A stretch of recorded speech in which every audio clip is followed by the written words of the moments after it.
안녕하세요. 그리스도교 영성을 함께 배우고 새기며 나누는 파이미니스트리 푸뉴마티코스 연구소 교부를 통해 배우다입니다. 지난 11-1강에서는 사도들이 떠난 뒤 교회가 사도들이 증언한 주님의 복음 안에 머물기 위해 감독, 장로단, 그리고 집사라는 섬김의 질서를 형성해간 배경을 살펴보았습니다. 오늘 우리는 11-2강을 통해 그 질서가 실제 마가네시아 교회 안에서 어떻게 살아내어졌는지를 살펴보려고 합니다.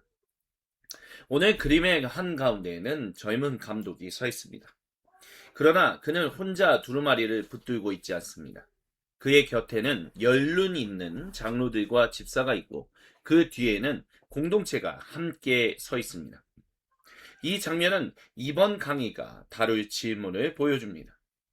젊은 지도자와 연륜 있는 직분자들은 어떻게 경쟁하지 않고 한 복음 아래서 함께 교회를 섬길 수 있었을까요? 우리는 감독, 장로단, 집사, 그리고 공동체가 서로 다른 자리에서 어떻게 함께 한 교회를 세워갔는지를 살펴볼 것입니다. 이그나티우스의 편지에서 교회의 일치와 감독, 장로단, 그리고 집사의 관계가 반복되는 핵심 주제로 등장한다는 점은 오늘날의 주요 학술판과 연구에서도 중요하게 다뤄집니다. 그럼 이제 마그네시아 교회가 이그나티우스에게 보낸 사람들을 만나면서 이 편지의 실제 이야기 안으로 들어가 보겠습니다.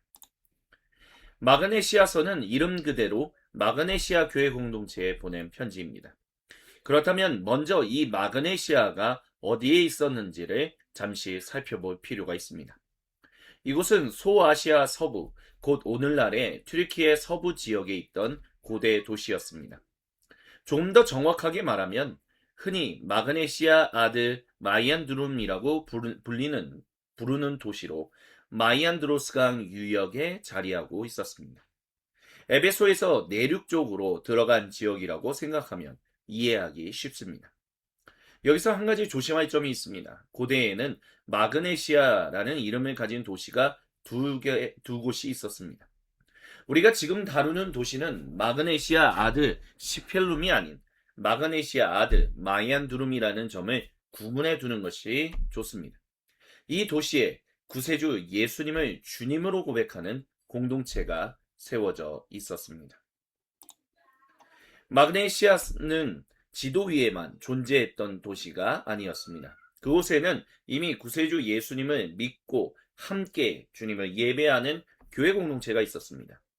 이그나티우스가 스미르나, 즉 서머나에 머물고 있을 때 마그네시아 교회는 4사람을 보내 그를 만나게 했습니다. 마그네시아 2장에서는 이그나티우스가 그들의 이름과 직분을 직접 소개합니다. 먼저 마그네시아 교회의 감독 다마스가 있었습니다. 그리고 2명의 장로 바수스와 아폴로니우스가 함께했습니다. 마지막으로 집사 조티온이 그들과 동행했습니다. 이그나티우스는 조티온을 자신의 동료 종이라고 부르며 특별히 애정을 표현합니다. 여기서 눈여겨볼 것은 이그나티우스가 이 4사람을 만난 일을 단순히 몇몇 교회 지도자를 만난 것으로 표현하지 않는다는 점입니다.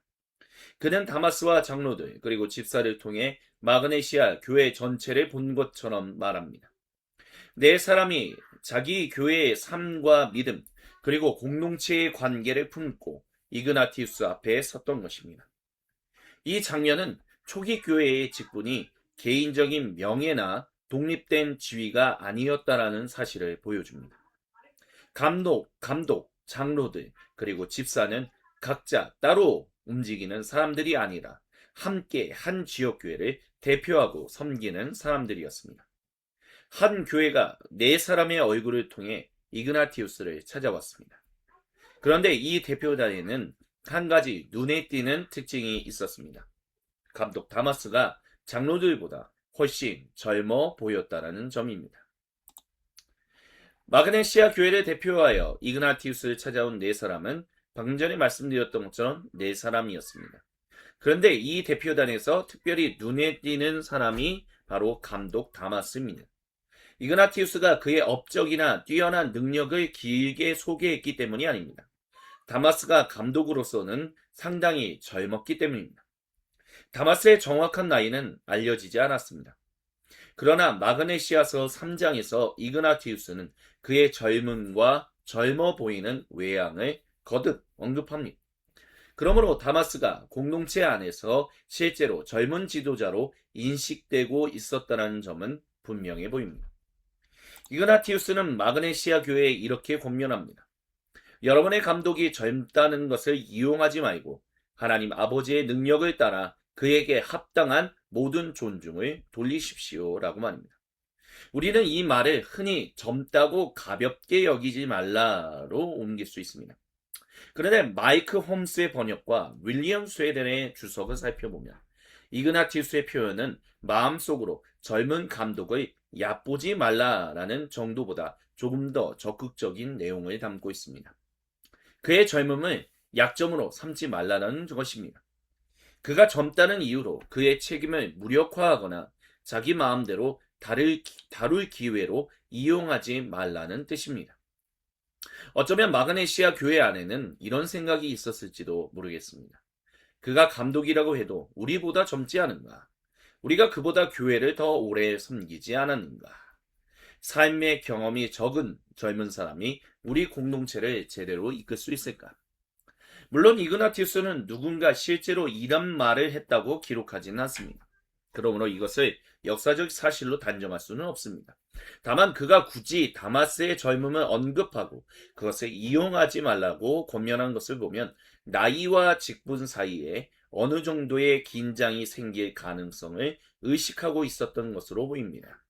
스웨덴은 이 대목을 해석하면서 다마스의 젊음이 감독직이 최근에 생겼다는 뜻이나 다마스가 최근에 임명되었다는 뜻은 아니라고 설명합니다. 문맥은 다마스 자신의 실제 나이 또는 젊어 보이는 외양을 가리킵니다. 그는 또한 당시 젊은 감독이 일반적인 경우는 아니었으며 이 본문은 교회의 지도력이 단순히 연령과 연륜에 의해서만 결정되지 않는 방향으로 변화하고 있음을 보여준다고 평가합니다. 여기서 중요한 점은 이그나티우스가 젊음과 연륜 중 하나를 절대화하지 않는다라는 점입니다. 그는 나이보다 먼저 하나님께서 공동체 안에 맡기신 책임을 바라보라고 요청합니다. 그러나 이 말은 감독이 직함의 절대적인 권위를 부여하라는 뜻이 아닙니다. 이그나티우스는 다마스에게 존중을 돌리라고 말하면서 곧바로 그 존중이 궁극적으로 누구를 향하는지를 밝힙니다. 그에게라기보다는 구세주 예수님의 아버지, 모든 이의 감독이신 분께 순복하는 것이다 라고 이그나티우스는 말하는데요. 이 문장은 감독의 책임을 무겁게 세우면서도 동시에 그 권위에 분명한 경계를 둡니다. 다마스는 권위의 근원이 아닙니다. 그는 공동체 위에 홀로 군림하는 사람도 아닙니다. 그 역시 모든 이의 감독이신 하나님 아래에 서 있는 사람입니다. 그러므로 다마스를 존중한다는 것은 한 젊은 인간을 우상화하거나 그의 모든 판단을 하나님의 뜻과 동일시한다는 의미가 아닙니다. 하나님께서 공동체를 돌보기 위해 그에게 맡기신 책임을 함부로 무너뜨리지 않는다라는 뜻입니다. 반대로 다마스 역시 자신이 받는 존중을 개인적인 특권으로 소비할 수 없습니다.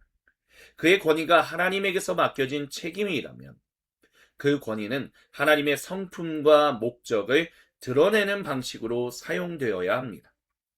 폴 하토그가 설명하듯 이그나티우스에게서 모든 이의 감독이신 하나님이라는 신학적 고백은 단순한 직제 이론에 머물지 않고 공동체의 윤리와 삶으로 이어집니다.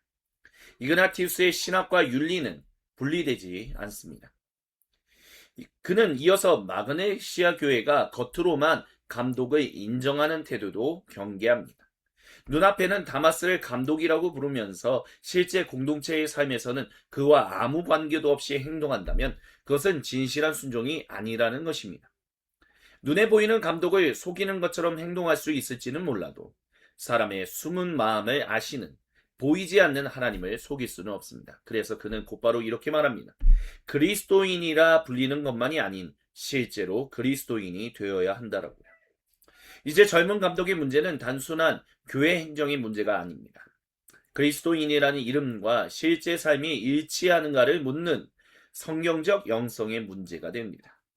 감독이라는 이름을 가지고 있지만 공동체를 지배한다면 이름과 삶이 어긋납니다. 장로라는 이름을 가지고 있지만 자신의 연륜으로 젊은 사람을 누른다면 이름과 삶이 어긋납니다. 유일하신 하나님께서 그 구세주 예수님 안에서 부르신 한 백성은 세상의 서열을 교회 안에 그대로 옮겨놓은 공동체가 아닙니다. 젊음은 멸시의 이유가 될 수 없고 연륜은 다른 사람을 지배할 수 있는 면허가 되지 않습니다. 감독, 장로, 집사, 그리고 성도 모두가 한 주님 안에서 서로 다른 책임을 맡아 한 공동체를 함께 섬깁니다. 그러므로 이그나티우스의 권면을 오늘날 우리의 언어로 옮긴다면 이렇게 말할 수 있을 것입니다. 그 사람의 나이만 보지 말고 하나님께서 공동체 안에서 그에게 맡기신 책임을 보십시오. 그러나 그의 직분만 보지 말고 그 책임을 맡기신 모든 이의 감독이신 하나님도 함께 바라보십시오. 그렇다면 다마스보다 연륜이 있었던 장로들은 이 젊은 감독을 어떻게 대했을까요? 흥미롭게도 이그나티우스는 장로들이 다마스의 젊음을 이용하지 않았다고 말합니다. 마그네시아서 3장을 조금 더 자세히 읽으면 이그나티우스의 관심은 다마스에게만 머무지 않습니다. 그래서 방금 전에 말씀드렸던 것처럼 거룩한 장로들에 대해서 이렇게 언급합니다. 거룩한 장로들도 그의 젊어 보이는 외모를 이용하지 않고 하나님 안에서 지혜로운 사람에게 하듯 그에게 자리를 내어주었다고요. 이 문장에서 참 흥미로운 점은 장로들의 성숙이 그들이 무엇을 많이 했는가 보다 먼저 무엇을 하지 않았는가를 통해 드러난다는 사실입니다. 그들은 다마스의 젊음을 이용하지 않았습니다. 실제로 마그네시아 교회 공동체 안에서 이런 말이 오갔는지는 알 수 없지만 이그나티우스는 구체적인 갈등이나 사건을 기록하지 않은 상태로서 장로들이 다마스의 젊어 보이는 모습을 이용하지 않았다라고 말합니다.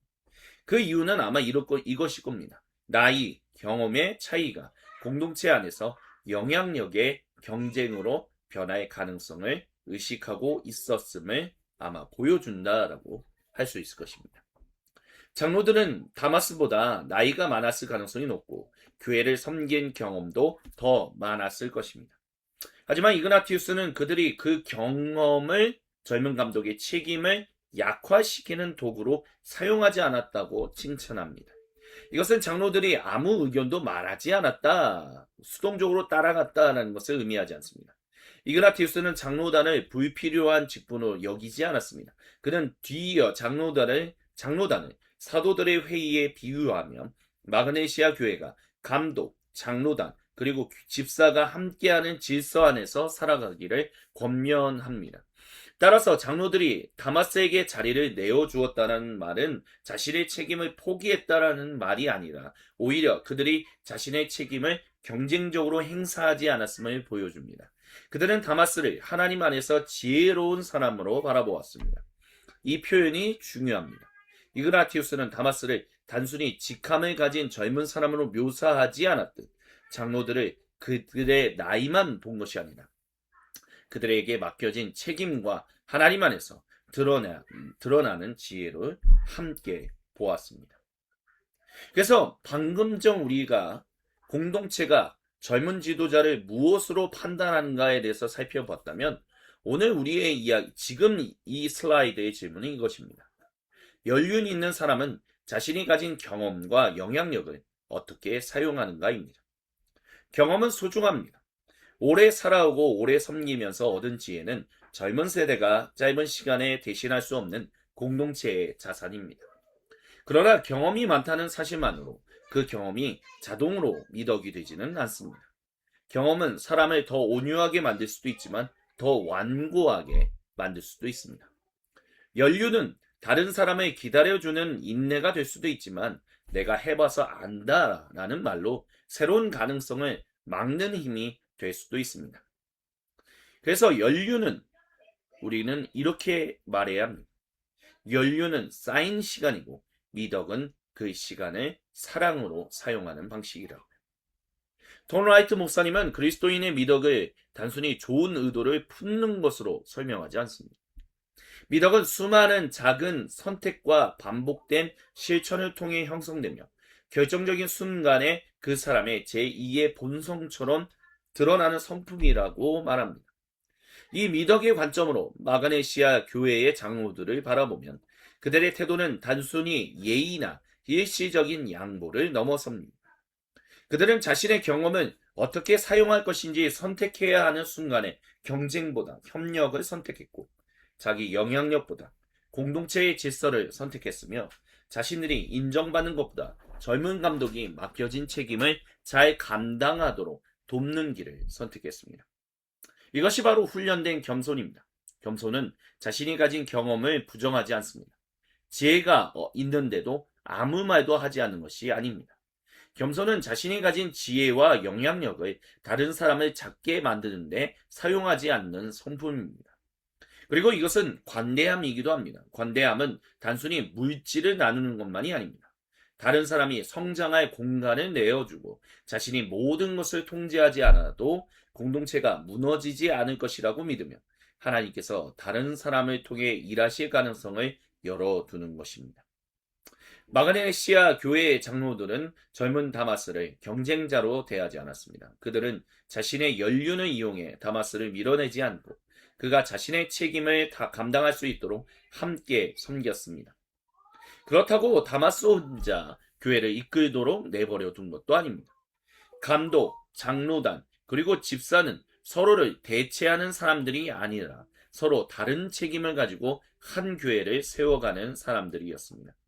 유일하신 하나님께서 그리스도 안에서 부르신 한 백성 안에서는 나이와 경험의 차이가 사라지지 않습니다. 젊은 사람은 여전히 연륜이 있는 사람에게 배울 필요가 있고 연륜이 있는 사람은 자신의 경험을 공동체에 나눌 책임이 있습니다. 그러나 그 차이가 사람의 가치를 결정하는 서열이나 다른 사람을 지배할 수 있는 권리가 아니라는 것을 우리는 기억해야 합니다. 성숙한 장로는 자신이 가진 경험으로 다른 사람의 길을 막는 사람이 아닌 그 경험을 디딤돌로 내어주는 사람입니다. 오늘날 우리 교회에도 이런 질문은 여전히 중요합니다. 오랫동안 교회를 섬겨온 사람은 공동체에 귀한 기억과 경험을 제공합니다. 그러나 그 기억이 언제나 미래의 방식까지 결정해야 하는 것은 아닙니다. 우리 교회는 원래 이렇게 해왔다라는 말은 공동체의 지혜를 보존하는 말이 될 수도 있지만 때로는 하나님께서 새로운 사람을 통해 시작하려는 일을 막는 일이 될 수도 있습니다. 그렇기 때문에 우리는 이렇게 주님이 오늘 우리에게 물으시는 이 질문에 귀를 기울여야 합니다. 내 경험이 다른 사람을 통제하는 힘이 되고 있는지 아니면 그 어떤 사람이 하나님께 받은 책임을 잘 감당하도록 받쳐주는 지혜가 되고 있는지 연륜은 저절로 미덕이 되지 않는다라는 것을 우리는 기억해야 합니다. 연륜이 사랑을 만나고 경험이 겸손을 배우며 영향력이 다른 사람을 세우는 데 사용될 때 비로소 그 연륜은 그리스도의 몸을 세우는 지혜가 됩니다. 마그네시아 교회 공동체 내에서 다마스는 젊다는 이유로 가볍게 여겨져서는 안 되었고 장로들은 자신들의 연륜을 이용하여 그의 책임을 약화하지 않았습니다. 그러나 마그네시아 교회의 질서는 감독과 장로들의 관계만으로 이루어지지 않았습니다. 이그나티우스는 마그네시아서 6장에서 다시 감독, 장로단, 그리고 집사를 함께 불러냅니다. 그리고 이렇게 권면합니다. 모든 일을 하나님께 속한 조화 안에서 행하십시오. 감독은 하나님의 자리에서 섬기고 장로들은 사도들 회의의 자리에서 섬기며 집사들은 구세주 예수님의 섬김을 맡았습니다. 이 문장은 이그나티우스의 교회 직제 이해를 보여주는 가장 유명하면서도 동시에 가장 조심스럽게 읽어야 할 문장 가운데 하나입니다. 특히 감독이 하나님의 자리에 선다라는 표현은 오늘날 우리에게 상당히 강하게 들립니다. 잘못 읽으면 감독 개인, 즉 목회자 한 사람이 하나님을 대신하는 신적인 권위를 가졌거나 그의 판단에 이의를 제기하는 것이 곧 하나님께 불순종하는 것처럼 이해될 수도 있습니다.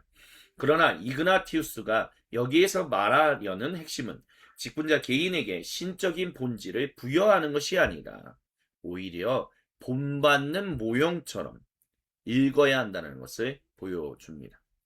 실제로 본문의 일부 고대 전승에는 감독과 장로들이 각각 하나님과 사도들의 회의를 본받는 모형처럼 서 있다라는 형태의 그런 글쓰기, 읽기도 남아 있습니다.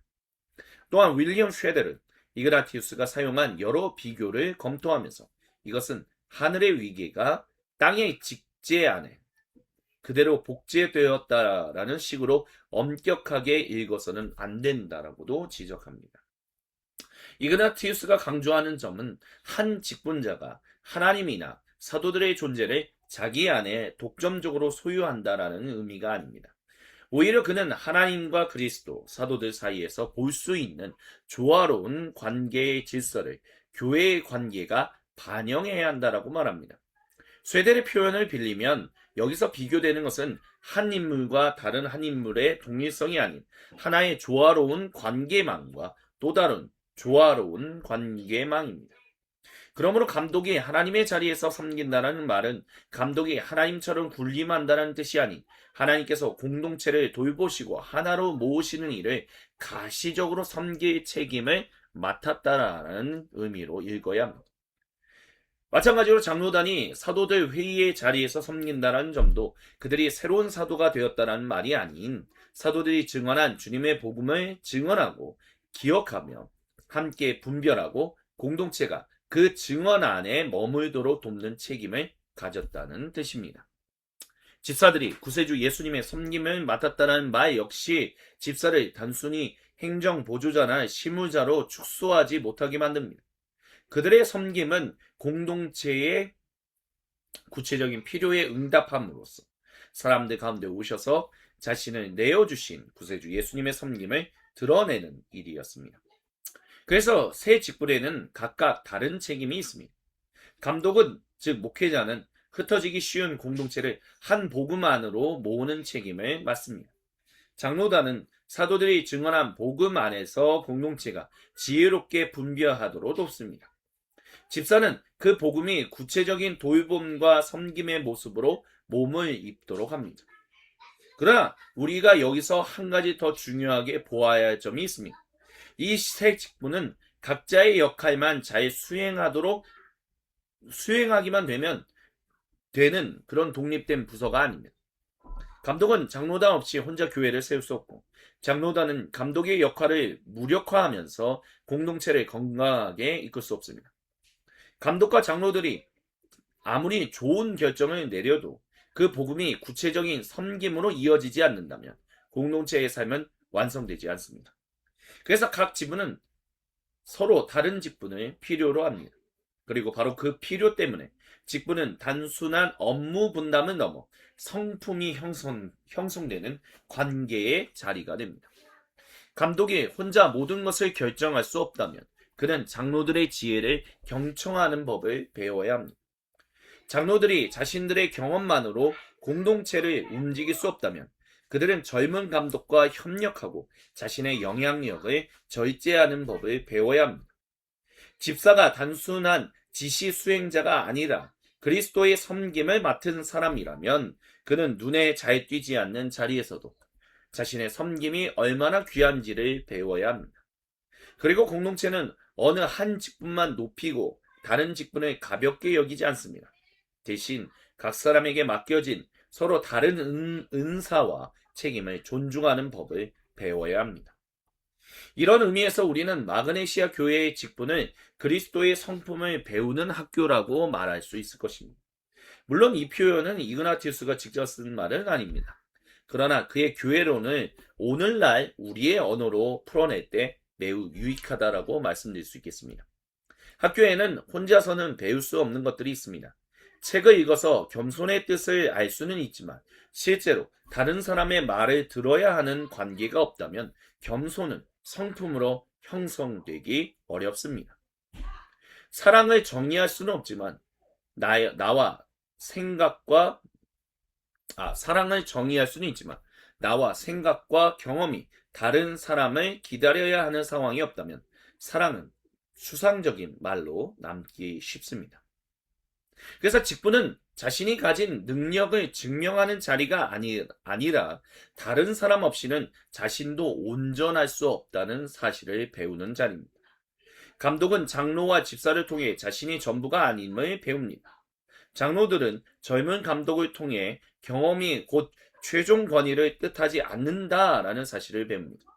집사는 자신의 구체적인 섬김을 통해 복음이 말로만 전해지는 것이 아니라 사람을 돌보는 손과 발을 통해서도 전해진다는 사실을 보여줍니다. 성도들은 서로 다른 직분들이 함께 섬기는 모습을 보면서 하나님의 백성 안에서 차이는 경쟁의 이유가 아니라 사랑을 배우는 기회가 될 수 있음을 경험합니다. 그래서 이그나티우스는 새 직분을 언급한 직후에 공동체 전체를 향해 이렇게 권면합니다. 서로를 존중하십시오. 이웃을 단지 인간적인 조건에 따라 판단하지 마십시오. 구세주 예수님 안에서 서로 사랑하십시오. 여러분을 갈라놓을 수 있는 것이 공동체 안에 들어오지 못하게 하십시오. 여기서 직제와 성품은 분리되지 않습니다. 감독, 장로단, 그리고 집사의 질서는 단순히 교회의 조직도를 안정시키기 위해 존재하지 않습니다. 그 질서는 공동체가 서로를 존중하고 인간적인 기준으로 판단하지 않으며 사랑 안에서 분열을 넘어 서는 삶을 배우도록 섬깁니다. 폴 하토그는 이그나티우스의 신학에서 하나님과 그리스도에 관한 고백이 공동체의 윤리와 분리되지 않는다라고 설명합니다. 하나님과 그리스도를 섬긴다라는 것은 추상적인 사색에서 머무는 것이 아니라 공동체 안에서 하나님의 뜻과 그리스도의 방식을 실제로 살아내는 것으로 나타납니다. 그러므로 감독이 하나님의 자리를 가시적으로 섬긴다면 그는 권력을 과시하는 사람이 아니라 하나님의 돌보심과 오래 참으심을 드러내야 합니다. 장로단이 사도들의 회의를 나타낸다면 그들은 자기 경험을 절대화하는 사람들이 아니라 사도들이 증언한 복음 아래에서 함께 듣고 분별해야 합니다.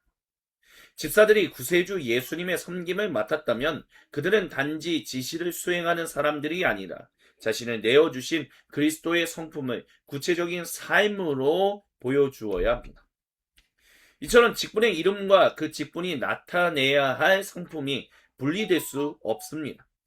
톰 라이트 목사님은 그리스도의 몸 안에 있는 다양한 소명들이 경쟁하지 않고 성령님의 열매와 일치에 대한 열망과 함께 그리스도인의 제2의 본성이 되어야 한다고 말합니다. 그는 하나의 몸 안에 존재하는 다양한 소명을 존중하고 살아내는 것 자체가 세계의 관계적 자리입니다. 감독은 혼자 높아지는 사람이 아니라 다른 직분들이 충분히 섬길 수 있도록 공동체를 모아야 합니다. 장로들은 뒤에서 실권을 장악하는 사람들이 아니라 공동체가 사도들이 증언한 주님의 복음 안에서 지혜롭게 걷도록 도와야 합니다. 집사는 작은 일을 맡은 사람이 아니라 공동체가 그리스도의 사랑을 실제로 만질 수 있게 하는 사람입니다. 이 세 직분 모두가 한 주님 아래에 있습니다. 직분은 자신이 얼마나 중요한 사람인지를 증명하는 자리가 아니라 다른 사람과 함께하지 않고는 그리스도의 몸을 세울 수 없다라는 사실을 배우는 자리입니다. 21세기 교회에서도 직분은 쉽게 개인의 정체성과 명예가 될 수 있습니다. 나는 목사입니다. 나는 장로입니다. 나는 집사입니다. 그 말들이 공동체를 섬기는 책임보다 자신의 위치를 설명하는 칭호가 될 때 직분은 그리스도의 성품을 배우는 학교가 아니라 서열을 확인하는 계단으로 변합니다. 반대로 직분이 관계의 학교가 되면 질문이 달라집니다. 내 직분은 무엇을 결정할 수 있는가 보다 내 직분을 통해 누구를 세워야 하는가를 묻게 됩니다.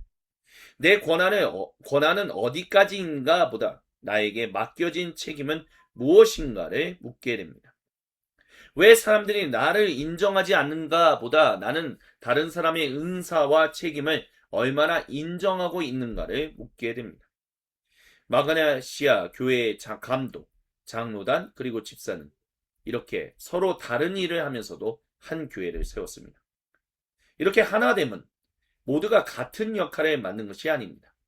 하나됨은 주님 안에서의 하나됨은 서로 다른 사람들이 한 주님 아래에서 서로의 역할을 존중하며 함께 그리스도의 성품을 드러내는 것입니다. 직분이 교회의 질서를 세운다면 미덕은 그 질서가 그리스도인의 삶이 되게 합니다. 이제 더 근본적인 질문을 우리는 이제 던져야 합니다. 그 질문은 바로 그리스도인이라고 불리는 것과 실제로 그리스도인으로 살아가는 것이 같은 일인가? 라는 질문입니다.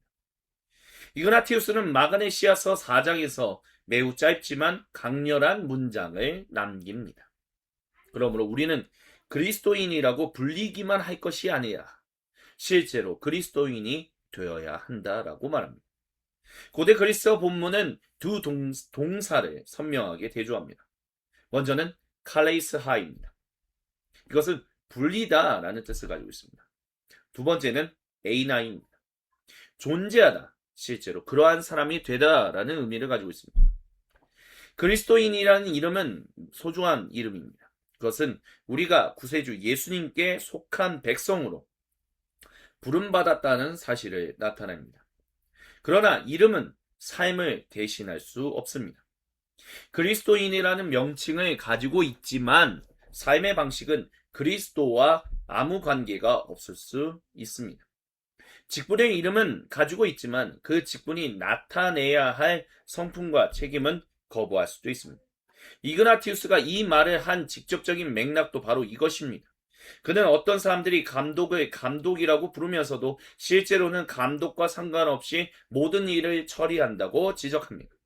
입으로는 공동체의 질서를 인정한다고 말하지만 실제 생활에서는 자신이 원하는 방식대로 움직이는 것입니다. 이그나티우스가 문제 삼는 점은 고백과 공동체적 삶 사이의 분열입니다. 입으로는 한 교회라고 말하지만 실제로는 각자 자기 뜻대로 움직입니다. 이름과 삶이 서로 갈라진 거죠. 그렇다고 실제로 그리스도인이 되어야 한다는 말을 우리가 올바른 행동을 통해 그리스도인의 자격을 획득해야 한다는 뜻으로 읽어서는 안 됩니다. 먼저 하나님께서 은혜로 우리를 부르십니다. 전적인 주님의 은혜입니다. 그러나 그 은혜의 부르심은 삶의 방향을 바꾸지 않은 채 이름표 하나만 더 덧붙이는 일이 아닙니다. 그리스도인이라는 이름은 하나님이 은혜로 주어진 선물인 동시에 그 은혜에 합당하게 살아가라라고 부르시는 소명입니다. 그래서 그리스도인의 삶은 그리스도인이 되기 위해 자신을 증명하는 삶이 아니라 그리스도 안에서 이미 받은 새로운 정체성을 실제 삶으로 살아내는 삶입니다. 이그나티우스는 다른 편지에서도 같은 소망을 표현합니다.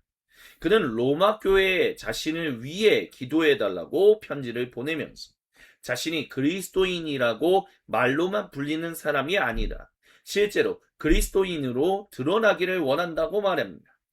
폴 하토그는 이러한 표현을 이그나티우스의 제자도와 윤리의 중요한 특징으로 설명합니다. 이그나티우스에게 그리스도를 믿는다는 고백과 그리스도를 본받는 삶은 분리되지 않습니다.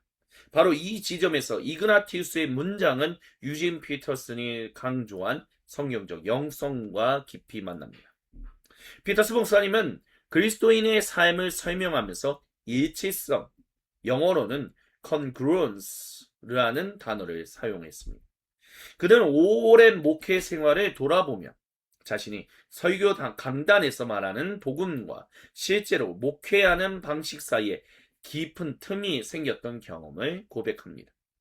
복음은 사랑과 섬김을 말하고 있었지만 그는 교회의 성장과 성공을 위해 사람들을 이용할 위험에 빠져 있었습니다.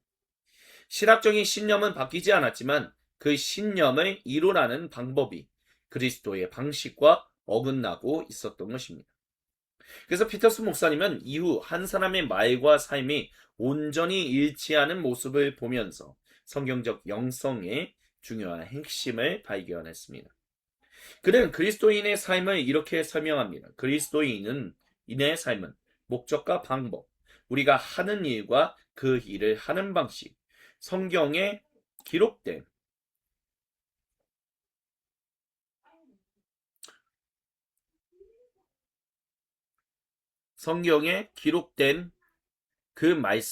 기록된 말씀과 그 말씀을 살아내는 삶, 설교와 실제 생활 사이의 일치성을 평생 세밀하게 가꾸어 가는 삶입니다. 이것은 단순히 위선자가 되지 말라는 말보다 훨씬 깊습니다. 우리는 때로 좋은 목적을 가지고 있다라고 말하면서 그 목적을 이루기 위해 그리스도와 어울리지 않는 방법을 사용할 수 있습니다. 진리를 지키겠다면서 상대방을 모욕할 수 있습니다. 직분의 권위를 세우겠다면서 질문과 비판을 불순종으로 몰아갈 수 있습니다. 그러나 목적이 그리스도라면 그 목적을 향해 가는 방식도 그리스도의 방식이어야만 합니다. 그리스도의 일을 비그리스도인적인 방법으로 이룰 수는 없습니다. 감독이 공동체의 일치를 섬기려 한다면 그 방식도 오래 참은 경청 그리고 자기 비움이어야만 합니다. 장로가 사도들이 증언한 주님의 복음을 지키려 한다면 그 방식도 겸손, 지혜 그리고 사랑이어야 합니다. 집사가 공동체의 필요를 돌보려 한다면 단순히 일을 효율적으로 처리하는 데서 멈추지 않고 사람을 존엄하게 대해야 합니다.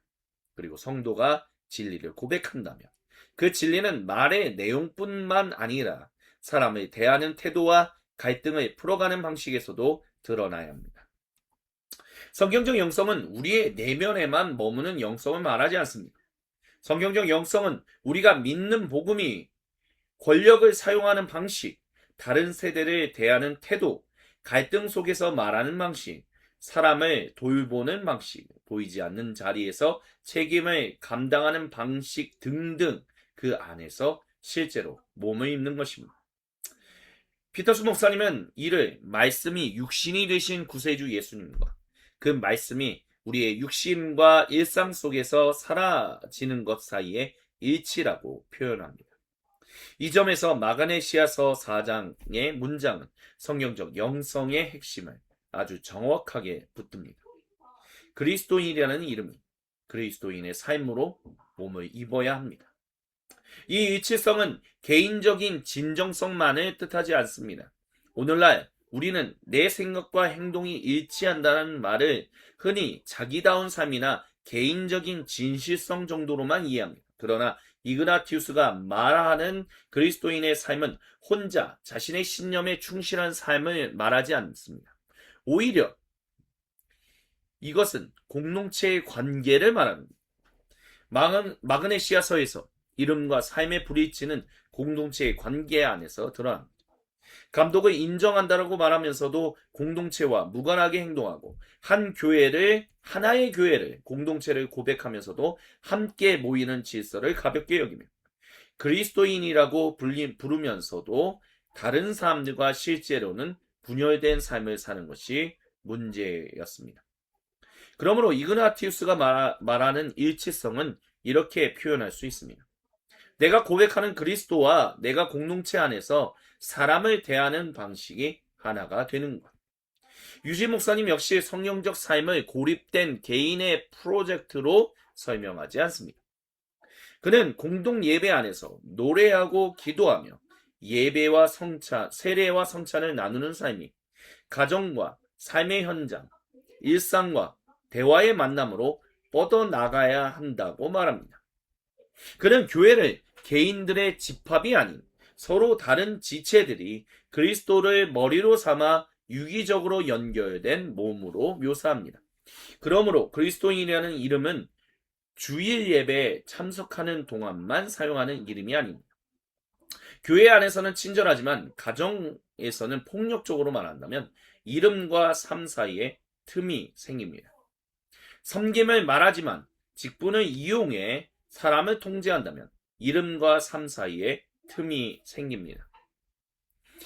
성경의 진리를 강조하면서도 자기와 다른 사람을 함부로 판단한다면 이름과 삶 사이에 틈이 생깁니다. 이그나티우스는 앞선 단락에서 사람들이 눈에 보이는 감독을 속이는 것처럼 행동할 수 있을지는 모르지만 보이지 않는 하나님을 속일 수는 없다고 경고합니다. 이 말은 감독이 모든 것을 감시한다라는 뜻을 가지고 있지 않습니다. 오히려 그리스도인의 삶은 사람에게 보이기 위한 공연이 아니라는 점을 강조합니다. 성경적 영성은 나를 어떻게 평가하는지보다 하나님 앞에서 내가 실제로 어떤 사람인가를 중요하게 여기는 삶입니다. 그리스도인이라는 이름이 명함이나 교회 직함이나 온라인 프로필에만 남아있을 수 있습니다. 그러나 이그나티우스는 이름이 실제 존재가 되어야 한다라고 말합니다. 물론 이 일치는 어느날 갑자기 완성되지 않습니다. 유진 목사님은 그리스도인의 삶을 일치성이 완성된 상태라기보다 일치성을 세밀하게 가꾸어가는 평생의 실천이라고 말합니다. 우리의 고백과 삶 사이에는 여전히 틈이 있고 때로는 말과 행동이 서로 어긋납니다. 성경적 영성은 그 틈이 없다라고 가정하지 않고 그 틈을 하나님 앞에서 정직하게 인정하고 회개하며 다시 그리스도의 방식으로 돌아오는 삶을 이야기합니다. 따라서 실제로 그리스도인이 되어야 한다는 말은 완벽한 사람만 교회에 남을 수 있다라는 선언이 아닙니다. 그것은 우리의 부족함을 숨기라는 요구가 아니라 우리의 삶 전체가 그리스도를 향하도록 끊임없이 다시 맞추라는 부르심입니다. 그렇다면 이러한 일치성은 어떻게 형성될까요? 이그나티우스는 곧바로 공동체의 자리로 우리를 데려갑니다. 마가네시아 7장에서 그는 마가네시아 교회가 따로 떨어져 각자 자기 생각만을 옳다라고 여기지 말고 함께 모이라고 권면합니다. 그 내용을 의미를 살려 옮기면 다음과 같습니다. 함께 모여 한 기도, 한 간구, 한 마음, 한 소망을 가지십시오. 사랑과 흠 없는 기쁨 안에서 말입니다. 그것은 구세주 예수님이십니다. 여러분 모두 하나님의 한 성전으로, 한 제단으로, 한 분 구세주 예수님께 함께 달려가십시오. 이 문장에는 하나라는 말이 계속 반복됩니다. 한 기도, 한 간구, 한 마음, 한 소망, 그리고 이 모든 것 앞에는 함께, 한 자리에, 공동으로 라는 뜻을 지닌 표현이 놓여 있습니다. 이그나티우스는 함께 모이라고 말합니다. 여기서 우리는 중요한 사실 하나를 발견합니다. 성경적 영성이 혼자 깊어지는 기술이 아닌 하나님의 백성과 함께 하나님께 나아가는 삶을 뜻한다라는 것을 말입니다. 물론 혼자 드리는 기도도 중요하죠. 예수님도 홀로 물러나 기도하실 때가 있었고요. 그리스도인으로서 저도 아무도 보지 않는 자리에서 하나님을 찾아가서 기도할 때도 있습니다. 그러나 성경적 영성, 진정한 하나님의 백성다운 삶은 개인 기도로 완성되지 않습니다. 혼자 기도할 때에는 내 언어, 내 필요, 내 속도에 따라 기도할 수 있지만 공동체와 함께 기도하면 나는 내 기도만 드릴 수 없습니다. 내가 중요하게 여기지 않았던 필요를 우리는 함께 하나님께 아뢰게 됩니다.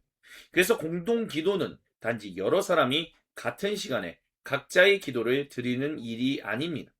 공동 기도는 내 기도가 우리의 기도가 되도록 나를 변화시키는 훈련입니다. 그래서 그것들을 지금 얘기했던 한 기도, 한 간구, 한 마음, 한 소망을 이렇게 표현하고 싶습니다. 먼저 한 기도입니다. 한 기도는 모든 사람이 똑같은 문장을 반복해야 한다는 뜻이 아닙니다. 한 기도는 감정이 모두 같아지는 것이 아니다. 서로 다른 목소리들이 한 분 하나님을 향하는 것입니다. 우리의 경험과 표현은 다르지만 우리는 같은 아버지를 부릅니다. 우리가 처한 자리는 다르지만 같은 구세주 예수님의 이름으로 나아갑니다. 그러므로 한 기도는 다양성을 지우지 않습니다. 오히려 서로 다른 목소리를 한 하나님께 올려드립니다. 두 번째, 한 간구입니다. 이그나티우스는 기도와 함께 간구를 말합니다. 간구는 구체적인 필요와 상처를 하나님께 아뢰는 기도입니다. 공동체가 한 간구를 드린다라는 말은 서로의 짐을 함께 하나님 앞으로 가져간다는 뜻을 가지고 있습니다. 다른 사람의 아픔이 더 이상 그 사람만의 문제가 아닙니다. 한 사람의 질문이 공동체 전체의 기도가 됩니다. 공동의 간구는 다른 사람의 짐을 정보로 아는 데서 멈추지 않고 그 짐을 사랑으로 함께 짊어집니다. 세 번째, 한 마음입니다. 이그나티우스가 말하는 한 마음은 모두가 같은 생각을 갖는 것이 아닌 서로 다른 생각을 한 분 그리스도 앞에 함께 내려놓는 것입니다. 내 생각을 절대화하지 않고 다른 사람의 말을 들으며 사도들이 증언한 주님의 복음 아래에서 함께 분별하는 것이 한 마음입니다. 폴 하토그는 마그네시아 7장에서 교회의 일치가 아버지와 아들의 일치에 뿌리를 두며 이 일치가 단순한 사상적인 개념이 아니라 교회의 관계와 윤리로 이어진다라고 설명합니다. 이그나티우스가 말하는 한 성전과 한 제단, 한 기도, 한 마음, 그리고 한 소망은 모두 공동체가 한 분 그리스도 안에서 살아가는 방식과 연결됩니다. 그러므로 참된 한 마음은 질문을 두려워하지 않습니다. 서로의 차이를 숨기지 않으면서도 그 차이보다 한 분 그리스도를 더 크게 바라봅니다. 마지막으로 한 소망입니다. 교회가 한 소망을 품는다라는 말도 중요합니다. 우리의 소망은 하나님께서 구세주 예수님 안에서 시작하신 새 창조를 완성하실 것이라는 그 약속에 있습니다. 바로 이 소망 때문에 우리는 현재의 갈등이 최종적인 것이 아님을 믿습니다. 내 자신의 수고가 당장 열매를 맺지 않아도 신실하게 섬깁니다. 그래서 여기에서 우리는 인내라는 것을 또한 생각하게 됩니다. 인내는 시간이 많아서 생기는 성품이 아닌 하나님의 미래를 믿기 때문에 형성되는 성품입니다. 이렇게 보면 한 기도, 한 간구, 한 마음, 한 소망은 단순히 예배 순서에 포함된 4가지 항목이 아닙니다. 이것들은 한 백성의 성품을 형성하는 공동체적 훈련입니다. 함께 기도하면서 우리는 자신만을 중심에 두지 않는 법을 배웁니다. 함께 간구하면서 다른 사람의 아픔을 짊어지는 사랑을 배웁니다. 함께 분별하면서 내 생각을 절대화하지 않는 겸손과 경청을 배웁니다. 함께 소망하면서 결과를 서두르지 않는 인내와 신실함을 배웁니다. 그래서 이렇게 말할 수 있습니다. 한 기도는 한 목소리만 만드는 것이 아닌 한 성품을 빚어간다라고 말입니다. 초기 그리스도교 공동체에서 이러한 공동기도는 추상적인 이상이 아니었습니다. 초기 그리스도교 집회의 역사를 연구한 발레리 알리키는 이그나티우스의 편지들을 근거로 그가 그리스도인들에게 개인적으로 분리된 모임을 갖기보다 공동체 전체가 함께 모여 공동의 기도와 간구를 드리라고 권면했음을 설명합니다. 이 기도에는 하나님을 향한 찬양과 공동체의 필요를 위한 간구가 포함되었습니다. 그리스도인의 성품은 함께 예배하는 바로 그 장소, 그 과정에서 이미 형성됩니다. 마그네시아서 7장은 한 제단을 언급하지만 이 구절 자체에서 성찬이라는 단어를 직접 사용하지는 않습니다. 따라서 이 한 구절만으로 구체적인 성찬 예식 전체를 단정할 수는 없습니다. 그러나 이그나티우스가 필라델피아에 보내는 서신에서 한 성찬, 주님의 한 몸, 한 잔, 한 제단을 교회의 일치와 명시적으로 연결한다는 사실을 고려하면 마그네시아서의 이 한 제단도 공동예배와 성찬적 교제의 울림이 담겨 있다라고 읽을 수 있을 것입니다. 한 식탁에 참여한다는 것은 모두가 동일한 취향과 배경을 지녔다는 선언이 아닙니다. 그것은 우리 모두가 동일한 은혜를 필요로 한다는 고백입니다.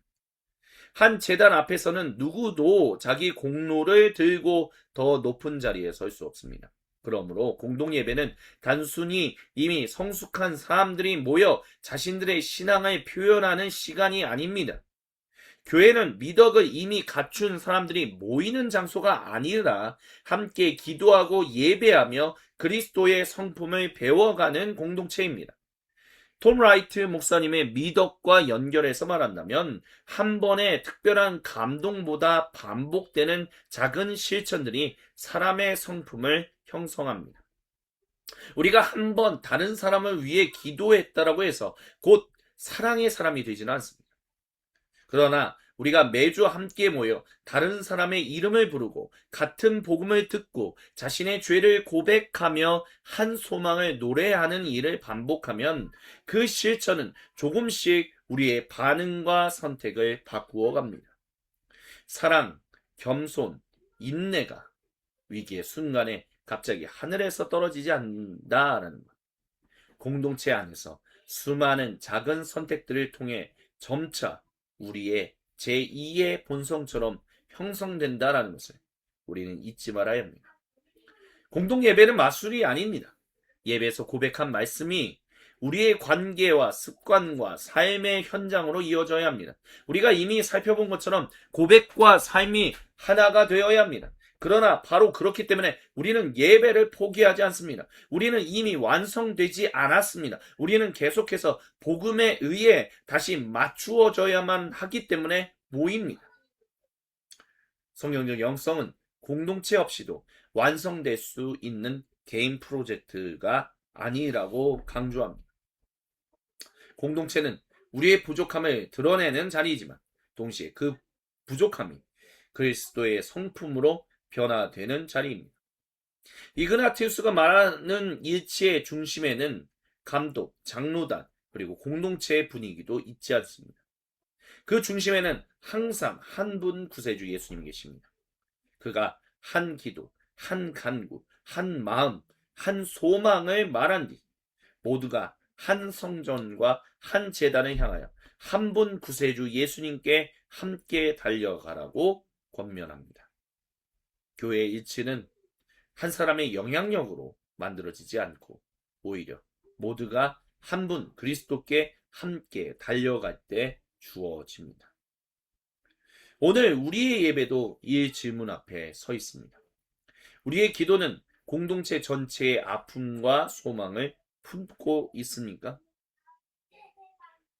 예배에서 드린 한 기도가 월요일의 가정과 삶의 현장, 갈등과 선택 속에서도 계속되고 있습니다. 이그나티우스는 우리에게 말합니다. 함께 모이라고요. 한 기도를 드리라고요. 왜냐하면 우리를 하나로 만드시는 분은 한 분 구세주 예수님이시기 때문입니다. 한 기도는 서로 다른 사람들을 한 그리스도의 성품으로 빚어갑니다. 그렇다면 그렇게 기도하며 형성된 공동체의 성품은 실제 관계 속에서 어떻게 드러날까요? 이그나티우스는 마그네시아서 13장에서 편지의 중요한 권면들을 하나로 모아 다음과 같이 말합니다. 그러므로 주님과 사도들의 가르침 안에 굳게 서도록 힘쓰십시오. 그리하여 여러분이 행하는 모든 일에서 육체적으로나 영적으로 믿음과 사랑 안에서 아들, 아버지 그리고 성령님 안에서 형통하도록 하십시오. 여러분의 존경받는 감독과 아름답게 엮인 장로단의 영적 면류관과 하나님을 따라 섬기는 집사들과 함께 말입니다. 감독에게 순복하고 또한 서로에게 순복하십시오. 육신을 따라 구세주 예수님께서 아버지께 순복하셨고 사도들이 그리스도와 아버지께 순복했던 것처럼 말입니다. 그리하여 육체적이며 영적인 일치가 이루어지게 하십시오. 이 문장에서 가장 눈에 들어오는 표현은 이것입니다. 감독에게 그리고 서로에게 순복하십시오. 고대 그리스어 본문은 다음과 같이 말합니다. 휘포타가테 토 에피스코포 카이 알렐로이스. 순복하십시오. 자신을 질서 안에 두십시오. 누구에게? 감독에게 그리고 서로에게. 이그나티우스는 분명히 감독에게 순복하라라고 권면합니다. 그러나 문장은 거기에서 끝나지 않고 서로에게를 덧붙입니다. 이 짧은 표현은 이그나티우스의 직제 이해를 단순한 피라미드로 축소해서는 안 된다라는 사실을 보여줍니다. 감독은 공동체의 일치를 섬기는 특별한 책임을 맡고 있습니다. 장로단과 집사 역시 각기 다른 책임을 맡고 있죠. 이그나티우스는 직분의 차이를 지우지는 않습니다. 그러나 직분의 차이가 존재한다는 사실이 교회의 모든 관계를 한 방향으로만 흐르게 만들지는 않습니다. 감독에게 순복하는 질서와 함께 성도들은 서로에게 순복하는 관계로 부름받습니다. 그러나 적어도 이 구절은 교회의 순복을 지도자 한 사람에게만 집중되는 일방적인 복종으로 환원시키지 않습니다. 감독에게 향하는 순복 곁에 분명히 서로에게 향하는 순복이 놓여 있습니다. 이 표현은 앞서 6장에서 이그나티우스가 마그네시아 교회에 했던 권면과도 연결됩니다. 서로를 존중하십시오. 이웃을 단지 인간적인 조건으로 바라보지 마십시오. 구세주 예수님 안에서 서로를 언제나 사랑하십시오. 따라서 이그나티우스가 생각한 교회의 질서는 한 사람의 권위를 보호하기 위한 장치만이 아닙니다. 그것은 서로 다른 사람들이 한 분 그리스도 아래에서 서로를 존중하고 서로의 책임을 인정하며 서로의 짐을 받아들이고 자신의 뜻을 공동체 전체의 유익 아래에 둘 수 있도록 돕는 질서입니다. 순복이라는 말은 오늘날 교회에서 매우 조심스럽게 사용되어야만 합니다. 이 말은 때로 질문하지 말라라는 요구로 사용되었고 지도자의 판단에 이의를 제기하는 것을 불순종으로 정죄하는 도구가 되기도 했습니다. 그러나 이그나티우스가 말하는 순복은 한 인간의 뜻을 하나님의 뜻과 동일시하지 않습니다. 그가 순복을 말하기 전에 가장 먼저 요구한 것이 바로 주님과 사도들의 가르침 안에 굳게 서십시오라는 점을 우리는 잊지 말아야 합니다. 모든 직분과 모든 성도는 먼저 사도들이 증언한 주님의 복음 아래에 서야 합니다. 복음 아래에서 서로에게 순복한다는 말은 누구도 자기 뜻을 절대화할 수 없다라는 것입니다. 순복은 나를 없애는 일이 아니라 나 자신만을 공동체의 중심에 두지 않는 일입니다. 순복은 무조건 예라고 말하는 것이 아닙니다. 때로는 순복하기 때문에 질문해야 합니다. 진정한 순복은 상대방을 하나님의 백성으로 존중하기 때문에 듣기 어려운 진실을 사랑으로 말할 수 있는 용기를 포함합니다. 지도자에게도 순복의 성품이 필요합니다. 이그나티우스가 감독에게 향한 순복을 강조했다라고 해서 감독에게는 겸손이나 경청이 필요하지 않다라고 말하지 않습니다. 오히려 감독이 하나님의 돌보심을 가시적으로 섬기는 사람이라면 누구보다도 먼저 다른 사람의 목소리를 듣고 자신의 한계를 인정하며 잘못했을 때 회개하고 다른 직분의 지혜의 자리를 내어주며 공동체의 약한 사람을 보호해야 합니다. 이것은 마그네시아서 13장 한 절의 문법에서 직접 끌어낸 결론이라기보다는 이그나티우스가 마그네시아서 6장에서 말한 상호 존중과 사랑 그리고 모든 직분을 사도들이 증언한 주님의 가르침 아래 두는 전체 흐름에서 나온 신학적 적용이라는 것을 더불어서 덧붙여서 말씀드리겠습니다. 지도자의 권위가 그리스도를 나타내야 한다면 그 권위가 사용되는 방식도 그리스도를 닮아야 합니다. 그리스도의 권위는 사람을 작게 만들어 자신을 크게 보이지 않습니다. 구세주 예수님은 제자들의 발을 씻으셨고 자기 생명을 내어주셨으며 약한 사람을 일으켜 세우셨습니다. 그러므로 그리스도인의 권위는 통제하는 능력보다 자신을 내어줄 수 있는 능력에서 더 분명하게 드러납니다. 이그나티우스는 순복의 목적을 이렇게 말합니다. 그리하여 육체적이며 영적인 일치가 이루어지게 하라라고.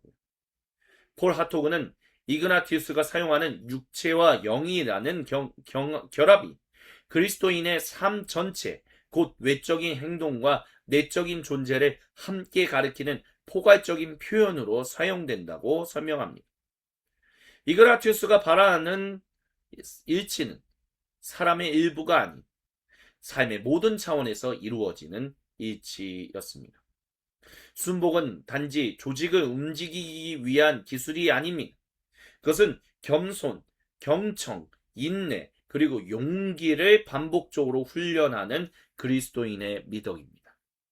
서로에게 순복한다는 말은 다른 사람의 뜻에 나를 무조건 넘겨주는 것이 아닌 그리스도를 위해 내 자유를 사랑으로 사용하는 것입니다. 유일하신 하나님께서는 구세주 예수님 안에서 한 백성을 부르셨습니다. 이것이 성경은 드라마다 성경적 영성 그리스도인의 미덕에서 계속해서 흐르고 있는 중요한 이야기입니다. 그 한 백성 안에는 감독, 장로, 집사, 그리고 성도가 있습니다.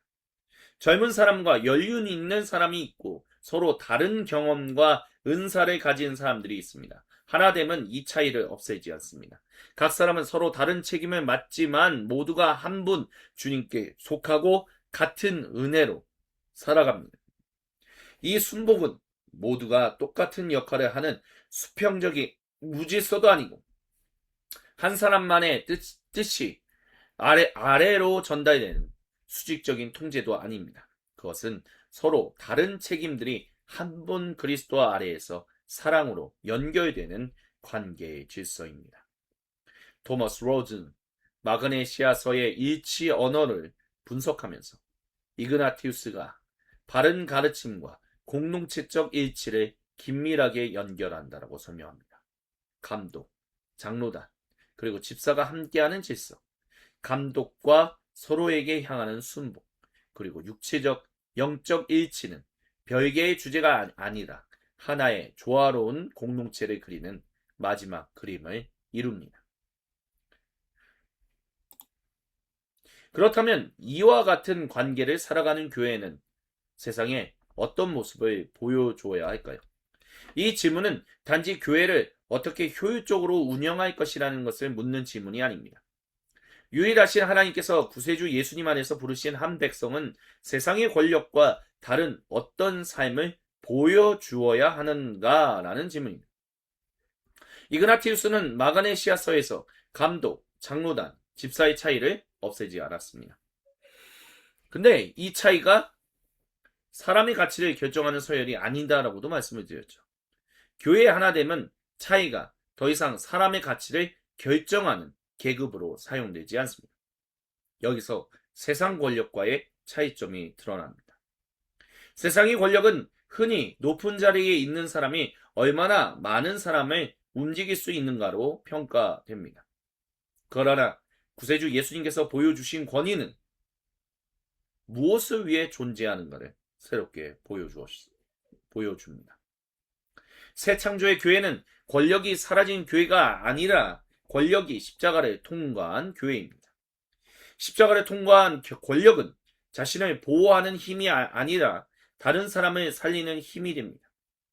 사람을 침묵시키는 능력이 아니라 말할 수 없었던 사람의 목소리를 들을 수 있는 능력이 됩니다. 감독의 권위가 섬김으로 바뀐다는 것은 감독의 책임이 사라진다는 뜻이 아닙니다. 오히려 그 책임이 더 무거워집니다. 공동체의 일치를 말할 때에도 단순히 갈등을 빨리 끝내는 것을 목표로 삼아서는 안 됩니다. 상처받은 사람이 침묵하고 침묵하는 사람이 주변으로 밀려나며 모두가 겉으로만 조용해진 것을 일치라고 부를 수는 없습니다. 참된 일치는 진실을 감추지 않습니다. 갈등을 회피하지도 않고요. 오히려 복음 안에서 진실을 말하고 서로의 말을 들으며 지금 잘못을 회개하고 깨어진 관계가 다시 세워지도록 인내합니다. 질문이 사라진 공동체가 반드시 하나 된 공동체가 아니다라는 우리는 기억해야 합니다. 왜냐하면 때로는 두려움 때문에 모두가 침묵하고 있을 수도 있기 때문입니다. 그러므로 교회의 권위는 질문을 두려워해서는 안 됩니다. 지도자의 판단에 다른 의견을 제시하는 것이 곧 불순종으로 취급된다면 공동체는 함께 분별할 기회를 잃게 됩니다. 반대로 모든 사람이 자기 생각만을 절대화하고 어떤 공동체적 책임도 받아들이지 않는다면 교회는 한 백성이 아닌 개인들의 느슨한 모임으로 흩어질 수 있습니다. 이그나티우스는 이 두 극단 가운데 어느 하나를 선택하지 않습니다. 그는 분명한 직분과 책임을 말하면서도 서로를 존중하고 인간적인 조건으로 판단하지 말며 구세주 예수님 안에서 서로 사랑하라고 권면합니다. 또한 편지의 마지막에는 감독에게 순복하는 것과 서로에게 순복하는 것을 한 문장 안에 함께 둡니다. 이렇게 새 창조의 질서는 연륜을 무시하지 않습니다. 오래 살아오고 오래 섬긴 사람에게는 공동체가 귀 기울여야 할 기억과 지혜가 있습니다. 그러나 그 연륜은 자신의 방식을 미래 세대에게 강요할 권리가 아닌 다음 세대가 더 충실하게 걸어갈 수 있도록 길을 내어주는 선물이 되어야 합니다. 그래서 마그네시아 교회 장로들이 다마스의 젊음을 이용하지 않았던 겁니다. 그들은 자신들의 경험으로 젊은 감독의 길을 막지 않고 그가 맡겨진 책임을 감당하도록 함께 섬겼습니다. 그러므로 성숙한 장로는 자신이 없어도 공동체가 건강하게 이어질 수 있도록 사람을 세우는 사람입니다. 성숙한 연륜은 자신의 경험을 다음 사람의 디딤돌로 내어줍니다. 그렇다고 젊은 지도자가 자신의 직분을 앞세워 연륜이 있는 사람들의 경험을 낡은 것으로 취급해서도 안 됩니다. 젊은 지도자에게 필요한 것은 자신의 능력을 증명하려는 조급함이 아닌 공동체와 함께 배우면서도 하나님께 맡겨진 책임을 피하지 않는 용기입니다. 새창조의 교회는 눈에 띄는 직분만을 중요하게 여기지 않습니다. 이그나티우스는 집사들을 단지 행정적인 일을 돕는 사람들이 아닌 구세주 예수님의 섬김을 맡은 사람들이라고 말했습니다. 그러나 교회는 종종 설교하고 결정하고 앞에 서는 역할은 중요하게 여기면서 청소하고 준비하며 돌보고 기다리는 이런 섬김은 부차적인 일로 취급합니다. 새 창조의 질서는 이 평가를 뒤집습니다. 그리스도의 몸에서는 가장 잘 보이는 사람이 중심이 아니라 그리스도의 사랑을 가장 충실하게 흘려보내는 사람이 귀합니다. 여기서 우리가 매우 분명하게 말해야 할 것이 있습니다. 순복과 일치라는 언어가 권력의 남용이나 폭력, 조종과 착취를 덮는 데 사용되어서는 안 됩니다. 상처받은 사람에게 교회의 일치를 위해 참으라 라고 요구하면서 상처를 준 사람에게는 아무런 책임도 묻지 않는다면 그것은 복음이 말하는 일치가 아닙니다. 하나됨이 아니죠. 지도자의 명예를 지키기 위해 피해자의 목소리를 막는다면 우리는 교회를 보호하는 것이 아닌 권력 구조를 보호하는 것입니다. 복음 아래에서 서로에게 순복한다라는 말은 약한 사람을 침묵시키는 것이 아닌 그 사람의 아픔이 공동체 전체의 책임이 되게 하는 것입니다. 잘못을 드러내는 일이 공동체를 깨뜨리는 것이 아닐 수 있습니다. 오히려 이미 존재했던 깨어짐을 드러내고 진실과 회개를 통해 공동체가 다시 건강해질 기회를 여는 것일 수 있습니다. 교회의 일치를 위해 진실을 희생한다면 우리는 하나됨을 얻는 것이 아니라 침묵을 얻게 됩니다. 구세주 예수님을 닮은 권위는 약한 사람을 보호합니다. 자신을 지키기 위해 진실을 감추지 않습니다. 회개를 권위의 상실로 여기지 않고 권위가 다시 복음에 맞추어지는 길로 받아들입니다. 교회는 완전한 사람들의 공동체가 아닙니다. 마그네시아 교회 역시 완전했기 때문에 이그나티우스의 편지를 받지 않았습니다. 오히려 나이와 직분, 순복과 일치가 실제 공동체 안에서 긴장을 일으킬 가능성이 있었기 때문에 이러한 권면이 필요했습니다. 그러므로 교회가 하나님의 새 창조를 미리 살아간다는 말은 교회 안에 갈등이나 실패가 전혀 없다는 뜻이 아닌 갈등이 생겼을 때 세상과 다른 방식으로 갈등을 다룬다는 뜻입니다. 권력을 가진 사람이 자신의 힘으로 잘못을 감추는 대신 회개하는 것. 연륜이 있는 사람이 다른 사람들의 길을 받쳐주는 것. 젊은 사람이 연륜 있는 사람의 말을 경청하는 것. 눈에 띄는 사람은 보이지 않는 섬김을 존중하는 것. 자유를 가진 사람은 그 자유를 다른 사람을 세우기 위해 사용하는 것. 질문한 사람과 이끄는 사람이 서로를 적으로 만들지 않고 함께 사도들이 증언한 주님의 복음 아래로 돌아가는 것. 폴 하토그는 이그나티우스에게서 하나님과 그리스도에 관한 고백이 공동체의 윤리와 분리되지 않는다라고 설명한 것을 이미 말씀드렸습니다.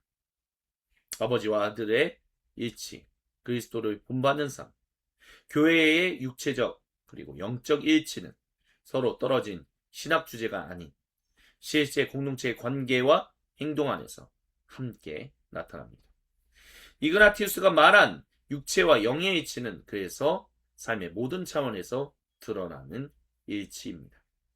새 창조를 미리 살아가는 교회는 완벽한 교회가 아닌 자신의 말과 방식이 어긋날 때 복음 앞에서 다시 방향을 맞출 수 있는 교회입니다.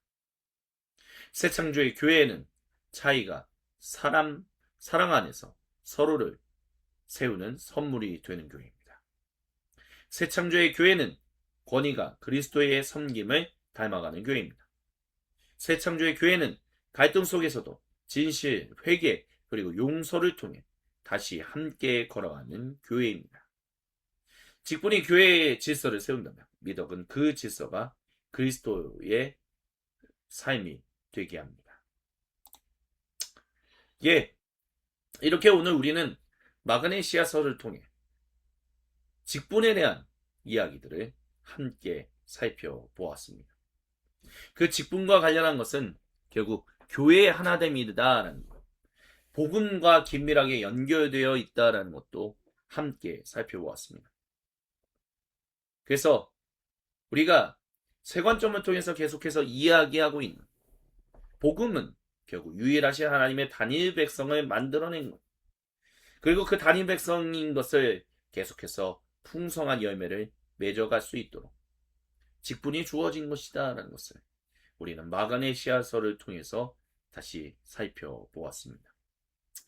오늘 이 나눔을 마치면서 우리는 다시 가장 근본적인 질문으로 돌아가야 합니다. 마그네시아 교회의 중심은 누구였습니까? 바로 구세주 예수님이셨습니다. 그 분 안에서 공동체는 한 기도, 한 간구, 한 마음과 한 소망을 품고 함께 모여야 합니다. 또한 서로에게 순복해야 합니다.